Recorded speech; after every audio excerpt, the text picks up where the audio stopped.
Welcome to our podcast, Resilient Heroes, where we are dedicated to showcasing the incredible journeys and contributions of women in the field of emergency management. I'm your host, Laura James.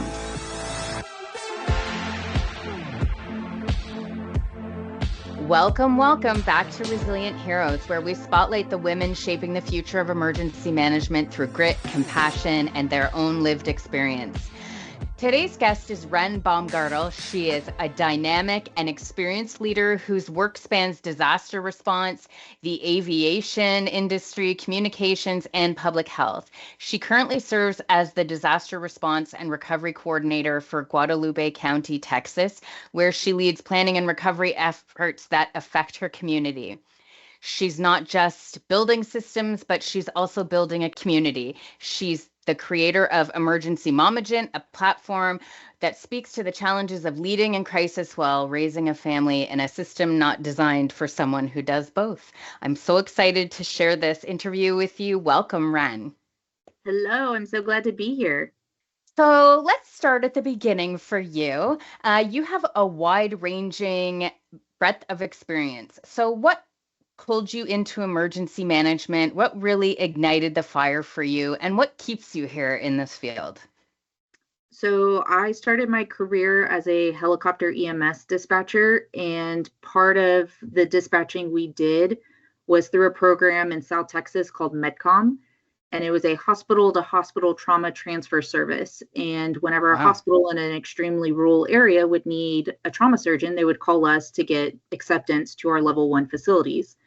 And before you could do the aviation side of things, you had to start on that side of the house and basically learn about the hospital systems and things like that. It was kind of like your stepping stone before you could dispatch helicopters. And part of what we dispatched was also ambulance strike teams, our ambuses here in Texas, many other things that came down to mass casualty incidences if required. And so that was kind of like my first taste of it. Was we had several mass casualty incidents here in Texas at the time. Sutherland Springs was one of them. The church shooting, we had a bus crash right outside of Uvalde before the Uvalde shooting. This was several years before. And getting that taste of the logistics part of organizing and activating and things like that, that's kind of where it set my heart on fire. You were bitten by the bug. Absolutely. And then from there, where did you decide to go? Like so many resilient heroes, your career path has been changing as you grow and as you're interested in other things. So where did you go from there? So I spent 5 years there. And then our nonprofit was bought out by a for-profit corporation, and they decided to consolidate the communication centers around the country. And so mine got dissolved, and I was laid off in 2019, October of 2019. So right before the pandemic hit, before we all knew. And I transitioned from EMS helicopters to airport operations at Kelly Airfield, which is right next door to Lackland Air Force Base. And they actually share a runway together. So my goodness. Yeah, it was fun. We did the civilian side, and then we interacted with the military side a lot. And so I spent from October 2019 until May of 2020 there. And that was when the pandemic was starting to come up. Our airfield was actually the one used for a lot of those people that came from California when they were off the cruise boats, and then they were starting to quarantine them. They flew them into that airfield that I was at, and we had to take precautious measures and things like that. And we even had news crews lining up along the fences at one point. So it was it was quite the adventure. So I did that for about 8 months. And then when the pandemic hit, they started cutting our hours, and our 40-hour work weeks turned into about 20, and we didn't know if we were going to get laid off. So I went into 911 dispatching, because that's a secure job, right? Like you always need dispatchers. 100%. So I did that for about 1.5 years, and then a community health educator position opened at our local health department. And I love educating the public. I love giving presentations and talking to kids. So I thought that would be a great program to go into. And so I got accepted. I took that position. And then because it was grant funded, I spent a little over a year there, and then it started to kind of fizzle out, and we didn't know if the grant was going to get renewed. And then that's when I applied to the position I'm currently in, and I've been here ever since. That was September of 22. So you sort of joined them at the tail end of the pandemic. Yes, all the good stuff had already been done by the time I got to my office. Lucky you. And I know that you really enjoy the team that you work with there, that it is very much a team environment for you. While you work in your own sort of silos, you work quite well together.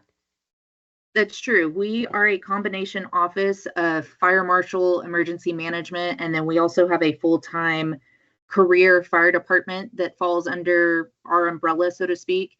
And the upside to my office is you kind of have to know a little bit of everything because we're in like a bullpen style type of area.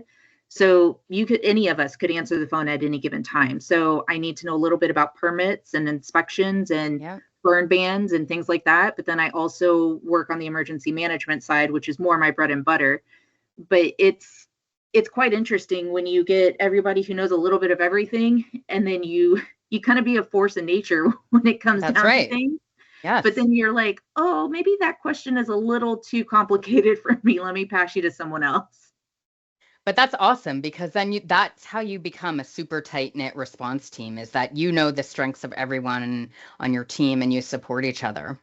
Absolutely. Everybody has their own like niche part of our office. And so that's the upside is, that there's always going to be someone that's more of a subject matter expert than you, but you also know that everybody brings something to the table. And then when you have all those, pie pieces come together and you make a whole group, we really are an amazing, collaborative, cohesive group. And when things hit the fan, we all come together, we jump in, and we all know our part. And most of the time it goes pretty smooth, but every once in a while you get something that kind of throws you for a loop. Yep. So I love that. And I love knowing that your team comes together to support each other. It is an amazing thing to see when it comes together. It feels like a well-oiled machine, which is why the phrase is that way. I want to take a step into, being a woman in emergency management and being a woman in a response organization. And I know that you have had multiple experiences in very diverse environments. So how do you navigate that? And I know that, you're the public health side and the outreach side is something that's really close to your heart. So how do you navigate being assertive and empathetic, where women are expected to kind of, soften the edges of conversations? How do you bring that into your response structure? So I have noticed that it's about your confidence and It is. your self-esteem. If you're confident in yourself, you're going to come off like you know what you're talking about. I've seen people that don't know what they're talking about it, but they are way confident in their answers. So, but for the most part, it's, when you're going out to the public, if you don't know, you don't know, and tell them that. I mean, we see this day in and day out where the public gets upset, the communities get upset because nobody told them. There wasn't transparency or they lied to them. And I try and make sure that I am empathetic with my community and that I know this is a horrible situation and I've never been in your situation, but let me tell you how I may be able to help. Let me get you the resources to help you. And we have some communities in our area that are very rural and very standoffish of, government personnel. And so that's something that we have to keep in mind as well when we go out to those communities, is to make sure that we are not being assertive to them in the sense of, I'm not pushing government resources on you. I am here to help if you would like it. And if you don't, no harm, no foul. I usually reserve my assertiveness for the EOC behind closed doors type of situations. Yes. And there have been many instances where my boss has asked for my opinion, and I double check. I'm like, do you really want my opinion? Because if you do, I'm going to tell you. And most of the time he does. And that's the best part, is having a boss that can support that assertive, personality. I'm assertive in general. I have been called brash over the years, but You're in good company, Wren. You're in good company. The dispatchers, we have this like no nonsense to the point type of interactions. And I was talking to a psychologist when I was getting my 911 dispatcher interview. And she was like, well, don't you feel like that's, I can't remember the word she used, but, basically like it was inappropriate or, it was like a ding on my personality. And I'm like, no, because in an emergency, we don't have time for niceties. Like, if we're in the EOC and things are blowing up, I need this, I need it now. We can discuss if I hurt your feelings later. So that's, you just have to know the time and place for it. It's very true. And also, I mean, your background, you come from a background where clarity and confidence make a difference. If you're dispatching, whether you're in an aviation environment or 911 call center, I mean, clarity and confidence are what you want to come across to the people that you're working with. And then pull that into an EOC environment. Well, it works the same way. It's just as successful. So thank you for sharing that. And for our listeners, I want to share that you were part of our first ever Resilient Heroes panel at the National Hurricane Conference a couple of weeks ago. So thank you for joining us there. It was completely nerve-wracking, but I'm glad I got to do it. I'm going to share with the listeners that it really afforded us an opportunity to have women in a place and space where we could talk about some of the challenges that we've had growing throughout our careers and support each other to say, yes, I've done that. I've been there. Here's how I managed it. The conversations that came out of, the sessions that were related to women in EM were so uplifting and really inspiring, I think. So thank you so much for being part of that 5-person panel. We were so lucky to have you. One of the things we talked about for women was imposter syndrome. And of course, it's a big word or a big buzzword or phrase these days over the last few months, but it really is real for us as women who have had to navigate through the world and find our place in leadership. So tell me what has helped you find your voice at the table. The imposter syndrome is very real. Yes. And especially for someone like me who's kind of job hopped unintentionally, it's like my husband and I joke, I'm a jack of all trades, a master of none. But in the last 6-8 months or so, I have started to build this confidence for this particular industry that I'm in because I go to the trainings, I go to the meetings, I constantly keep an open mind to learn things. And I think what helped is we got a new person in our office recently for our office manager, and I have had to take over a lot of phone calls or interactions because she doesn't know. She's new to the industry. Yeah. And so when she's like, oh, I know exactly who can give you that answer, and she looks at me and I'm thinking, oh no, I don't know the answer. But then when I get on the phone, I'm like, oh, I actually do know that answer. I actually do know what I'm talking about. I can hold a whole conversation with multiple people in the industry and have input and, buy-in for things. So it's a matter of, like I said, it's all that inner confidence, but just constantly learning, constantly gaining information, no matter who you talk to or who you go to. I mean, even on the panel at the hurricane conference, I got the cards of everybody there because everybody brought something different to the table. That's and I'm like, I'm going to need y'all's help one day. Like, I need to get some of y'all's cards because I'm going to be calling you probably this summer. That's exactly right. And that really is what we're trying to build with Resilient Heroes is a network of allies where we can share not just our programs and, our outcomes and reports that we've written, but also share, hey, we know what it's like to be a mom of a toddler and be in a 15-hour activation. What do you need today? Lean on my shoulder. And that's a really unique space for us to start to build together. Absolutely. Now, we also chatted about, you and I one-on-one, but also during our panel about the importance of mentorship. And you mentioned that your current boss is really a mentor for you, has really opened up the ability for you to take on more training and try new experiences. So talk to me about how much you think mentorship brings to you, and then how you're giving back now as a mentor to others. So I lucked out that my assistant boss, my assistant EMC fire marshal, he's been in the industry since he was 18 as a firefighter. And then he also has kind of a similar background to myself where he kind of, jumped from different industries, but he's always maintained that fire, public health, emergency management aspect. And so it's been really nice working with him, even though he's a couple years younger than me. But I do look up to him in the sense of his experience. And he has always been a great person to answer my questions where I'm like, hey, I'm working on this project that you gave me and I got this far. Now I've hit a road bump. Where do you want me to take it from there?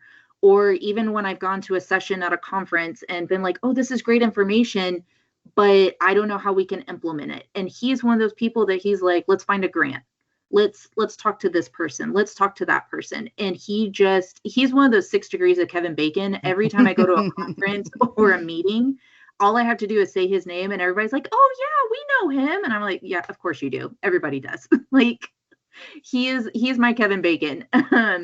So he's amazing. And he has really taken me under his wing in that regard. And then my boss, the fire marshal and EMC that I work for, he started off as a patrol deputy and then kind of got thrown in his position several years ago, 2016, 2017. Mm-hmm. But he has really grown as a leader in the last few years.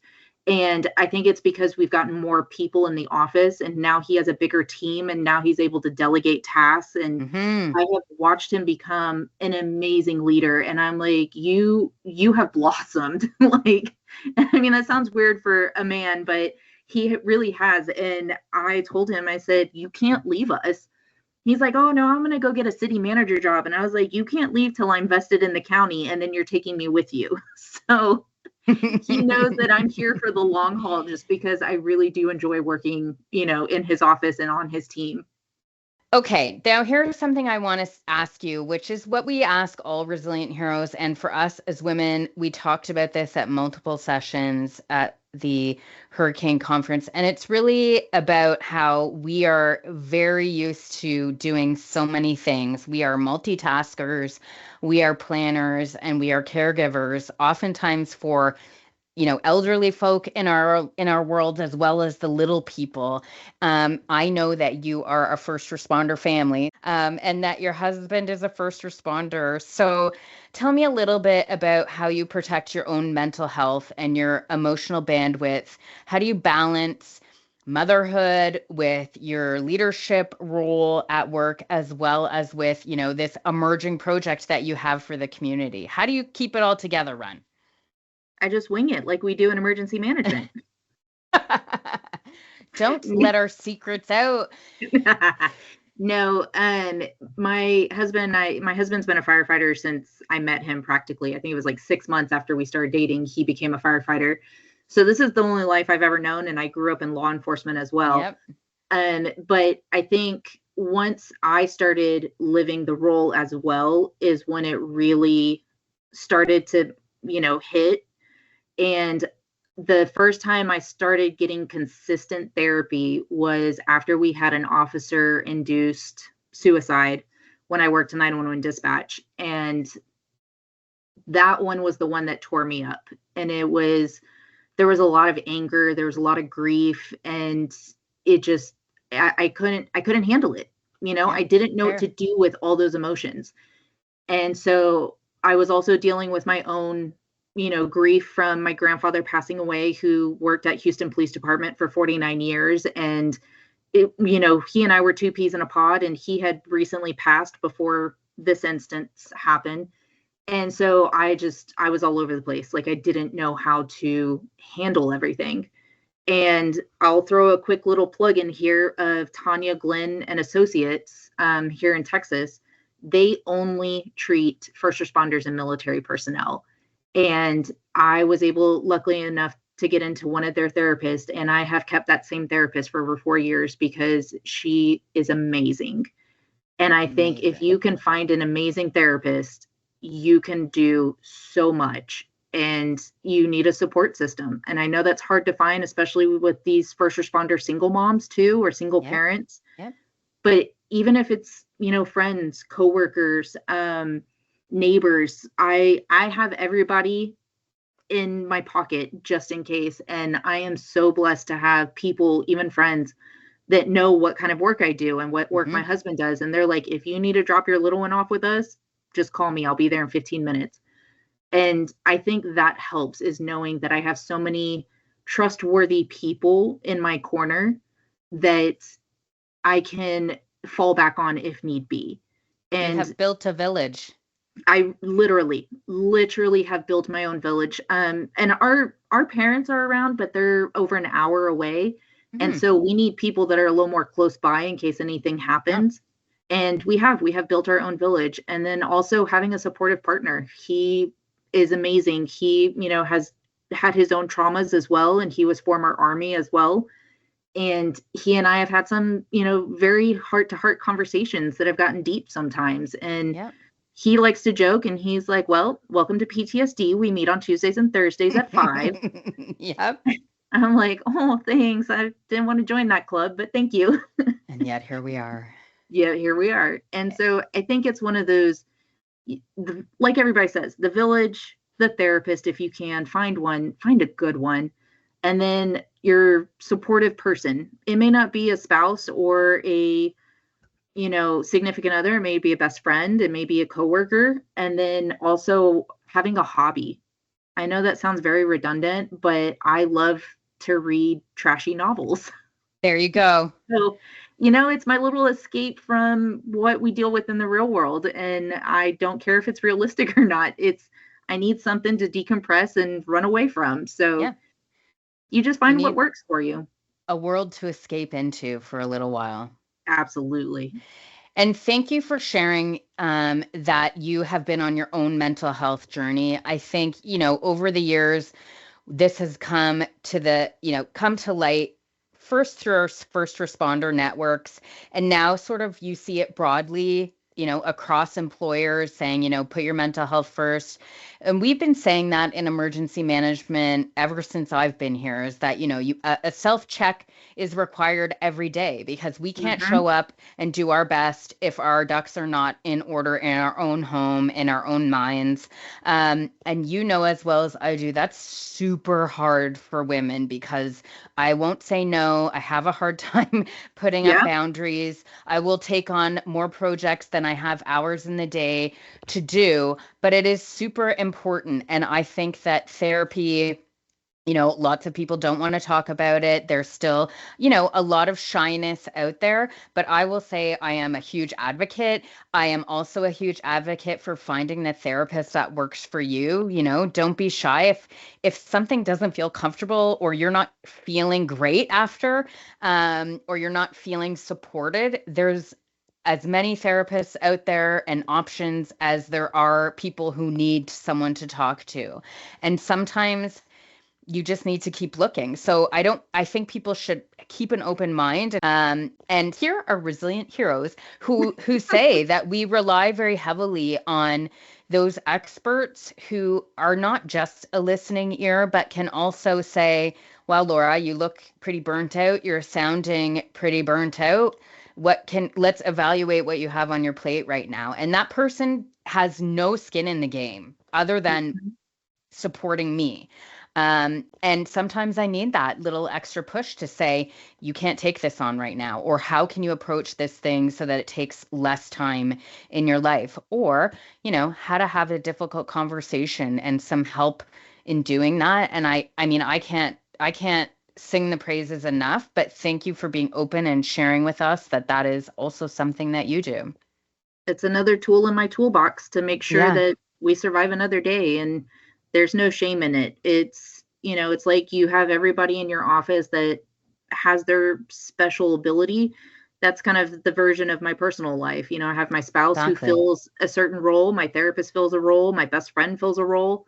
And, everybody brings a little something to my table, my personal table. And that's why I keep them around. Thank you so much for sharing that. And I think it's important, resilient heroes, that we have these conversations openly and honestly about some of these challenges. There's one other thing that we didn't speak to directly, and I want to bring it up because I know you, and we've had these conversations before. You have been through and witnessed many emergencies. You have been in EOC activations and you have sat at many tables. So, have there been instances where you have felt gender bias that you had to manage? And how have you managed around that in your career? The examples are endless. Yes. But not for So all of us. So some of our resilient heroes have been lucky to have, very few impacts, while others have had, quite a few experiences. So I'd like to share, something that you're comfortable sharing with the listeners. yeah, absolutely. So, I mean, it also depends on geographical areas. It Someone does. in Massachusetts is not going to have the same experience as someone here in the South, where, it's still very, very patriarchal. And Yeah. I don't say that in a facetious way, in a literal way, it is. Yes. Um, I have had very many instances where my husband works part-time in my office as well. That's kind of how I got the job, was that introduction. And my boss was looking for someone, and my husband goes, I have the perfect person for you. And so there have been many instances in our office just, recently, that I will be telling somebody something on the phone, typically a man, and I say, XYZ, this is the issue, whatever it is, and they just keep arguing with me. So finally, my husband, who is standing or sitting next to me, because usually it's right before we go to lunch, and I will put the person on hold and tell my husband, can you please tell him the exact same thing I just told him? So that way he will, not burn without a permit or whatever the case is. Yes. And sure enough, he gets on there and you get someone with a lower octave. And 2 minutes later, he's off the phone. He said, okay, it's been handled. You literally said the exact same thing I did, just with a deeper voice. Like, Correct. what? Yes. So yes, in the community, there's still so much gender bias. Even as a first responder, you come in trying to help, even on dispatch. Being a dispatcher, you would have men that would say, you don't know what you're talking about and you're not helping me. And it's like, I can only do so much, and I am doing the best that I can for you. Um, in the industry, I have had that happen, being in meetings with Hmm. commissioners and elected officials or other high ranking people, where same thing, I've been telling them something and they're not listening to me. My boss comes in and says the exact same thing. And I'm like, what? I'm sorry, was I speaking a whole different language? And Did I I not think that bring? is it's a fairly similar experience sort of across the board as what you and I have discovered, whether you're in Canada or in the States or where, regardless of your geographic location, we tend to still have to manage these particular issues.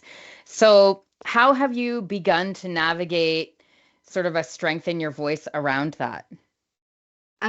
Luckily, my boss and assistant boss have started to read my facial expressions fairly well. Ah, mm-hmm. And so if I'm in a situation that they're there, I can give them the look of, hold on, I'm going to make my point and they're going to listen to me. And they know that I will. And so I think that's helpful when you have people that are on your side and that will Back you up. kind of lift you up. So that way when you're doing this and you're trying to make a point and trying to say, hey, I know as much as the person next to me, so I should be deemed the same level of respect. And as long as you have the people around you that are going to be like, well, she's right, she knows what she's talking about, then it's extremely helpful, and it helps gain more confidence as you go, because you know that you have people in your corner. I love that. That's a great piece of advice.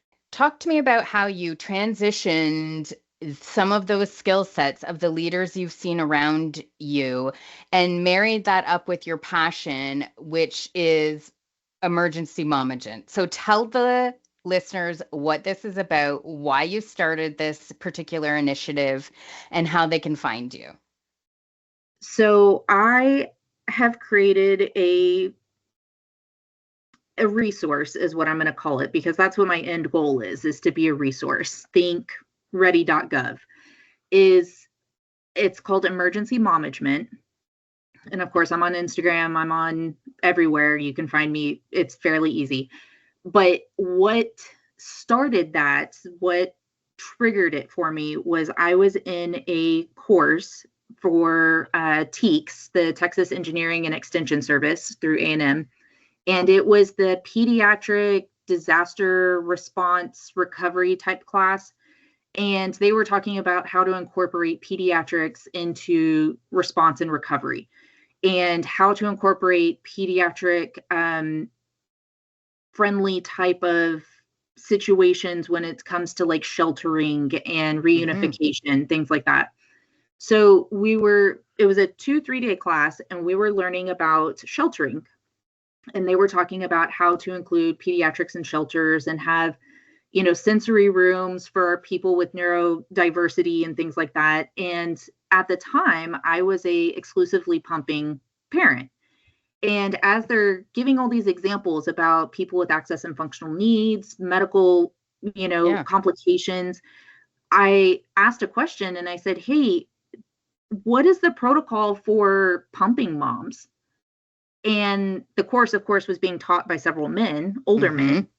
And they're like, well, what do you mean? And I said, well, you're talking about people with access and functional needs. Technically, an exclusive pumping mom like myself has a need for an outlet. Correct. To charge my port, or, charge my pump, and to, I need access to a fridge to store my milk, things like that. And the confused look on their face said everything. And then there was another mom in the room that was from the public health department somewhere over there and, on the east side of Texas. And she said the same thing. She was like, that is a good question. She's like, I'm a pumping mom as well. Like, how do we incorporate this? So that's kind of what started it. Was I saw that there was not a lot of plans, like sheltering plans, that included this information. There's not a lot of, it's not widely known. Like, I found it on the FEMA website. I found it on ready.gov, but I had to dig for it. Like, it was on the CDC website too, but it was deep. Like, you couldn't just say, hey, how do I incorporate lactating parents into a shelter? And you couldn't find it. You could not find it. Now, in the last 2 years, there have been these types of teams that have been created. I know New Orleans Public Health Department has an amazing infant feeding procedure and policy that you can find online. And then, if I'm not mistaken, North Carolina has one too, that they kind of got up and running after Hurricane Helene. So the start of all of emergency momagement came from that. I wanted to be able to be a government consultant one day, where people come and bring their shelter plans to me and they say, hey, how do we incorporate, moms and kids and things like that into our shelters? Now, that was back in late 2023, and I have, expanded since then. And it has turned into you tell me what you need to plan for, and I will help you build a plan or help you build a bag. And so that's including parents and families and things like that, people with access functional needs, elderly, because the problem is we in the industry talk a very specific language that the community doesn't necessarily know how to translate. And what I've noticed is, for an example, we had an exercise and we were all using the term casualty between fire and EMS, police, and the PIOs, and everybody had a different meaning. Well, if we all have a different meaning for it, what is the community's definition of it? So that is kind of where I took it. Yeah, it is. It's important, because one of us says casualty is death, another person says casualty is just injured, or another person says casualty is affected. So which one are we sticking with? Because now the community is like, well, is my loved one dead, injured, or just there and then they got away? So the love of my account is trying to educate and translate for the community what we talk about all the time. And sometimes it's fun stuff, funny things, and other times it's serious things. Like, I just had a post recently that I did between what is the difference between a strike team and a task force? Because we were listening about all the California wildfires and saying, Yeah. oh, there's a strike team from Texas going to relieve them. And people are like, what is a strike team? Well, a strike team is a group of people of the same type of apparatus, the same capabilities of, 3 to 5 of them that go together. They're like, okay, well, what's a task force? Well, task force is several different types of things. And you can have a strike team in a task force. And so I broke that down for the community, and several people are like, I had no idea. I know, because it's not public knowledge. Like, we're not very good about explaining that type of stuff. So that's where it started. That's where it's at. And where it goes from here is anyone's guess. And so I'm going to thank you on behalf of all the moms out there. I have never seen a resource like that specifically geared towards moms to assist them in getting their hands on what they need in the moment and in planning for that, because you're exactly right that unless you're in this business, getting your hands on the resources that are needed for your own family are hard. You don't understand the language. You don't necessarily understand the processes from local community to county to state. And you're really trying to break it down for everyday people in chunks that they can understand and then implement some change in their own lives. So thank you for doing that. It's really empowering and engaging, and really sky's the limit, because it's going to be as much as you put in and folks take out. So that is so cool as well. My hope one day is to be able to offer personalized emergency planning for families, because what I plan for here in South Texas is not the same what you plan for up in Canada. It's exactly true. When you go to FEMA and you go to ready.gov, it's just kind of like these canned answers for anybody. Yeah. And it's like, well, if I have small children, say I have 2 kids under the age of 3, we're not packing the same stuff as somebody with a family of teenagers. So, and it depends. Are you on the coast? Are you in the Midwest? Like, Yes. What are your resources? Are you rural? Are you urban? And so that's what, over the years, I would love to be able to do, is to be able to offer, consults and personalized plans to the community, where it's like, you tell me what your stuff is and I will help you make the plan. Now, granted, I'm a one-woman show right now, so there's so many things I want to do and not enough time. You and me both, girl. Let me say how much I love this idea, because you and I both know that back in the day when we were bitten by the EM bug, and you go to your first training sessions and your certifications, and one of the first things that we do in our courses and our exercises is to understand the risks of the environment or the scenario that we're given. And it's Emergency Preparedness Week up here in Canada this week. And so we always focus on, getting the public prepared, having them understand they need to be prepped for 72 hours to take care of themselves while we're working on the problem. But one of the things that we do is we have the know your risks, make a plan, build a kit. That's our standard sort of 3-step at the government level. But I can tell you that knowing your risks is really difficult if this is not your business.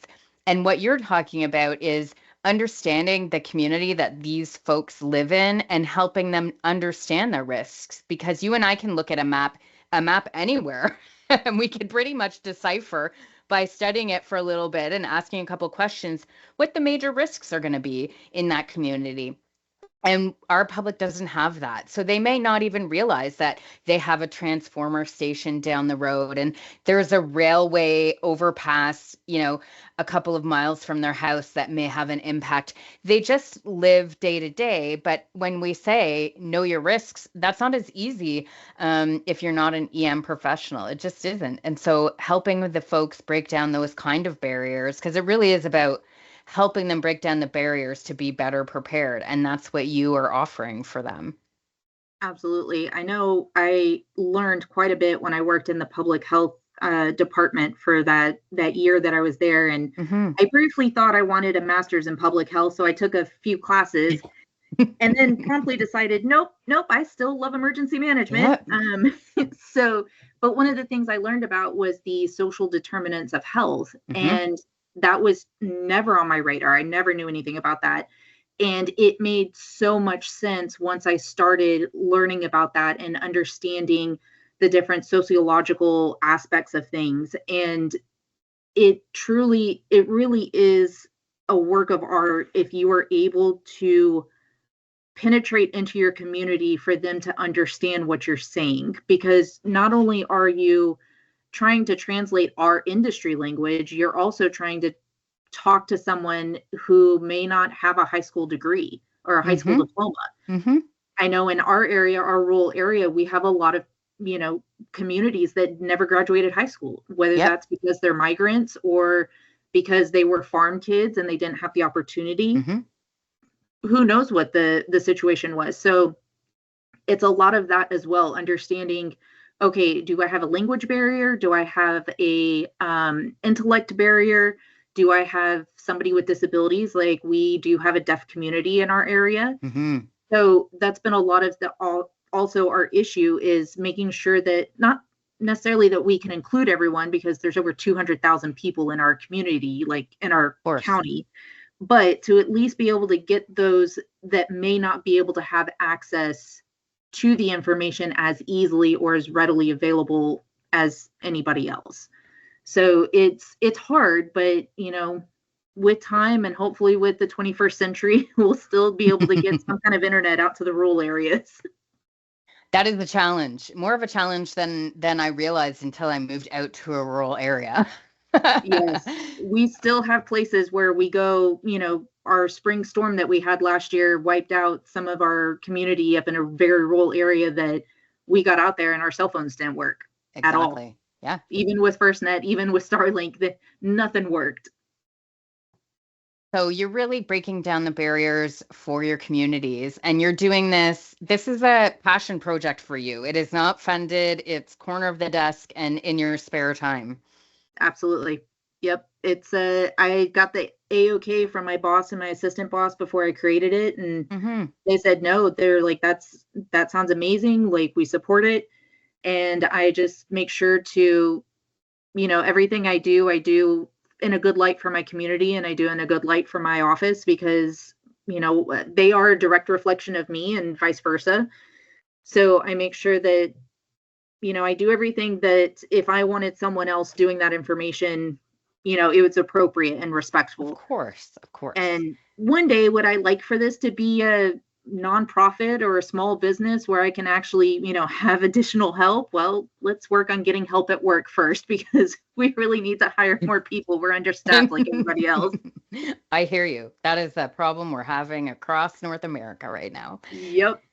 So yes, it's my little project on the side, the late nights after the baby goes to sleep, the lunch break, Canvas sessions and things like that, until I can, maybe hire my husband to help me out or something.